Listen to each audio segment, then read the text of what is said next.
lang yan kasi 2 weeks na kami hindi nagkikita ni Chloe, no?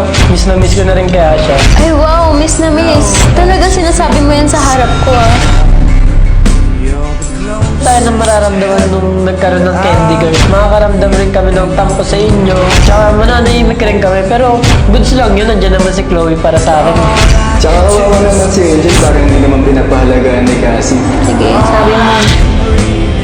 Wala regalo. Siyempre hindi pwede sa akin yun. Kung tatanggapin mo yun, sige kukunin ko na babalik ko sa kanila. Kaya mo naman kapag ikaw, pwede ka tumanggap tapos kapag ako hindi. But siyempre, sa akin mo yung tatanggapin mo yung mga bigay ko. Hindi, ang daya mo kapag kay Chloe tinatanggap sa akin may magbibigay. Hindi pwede.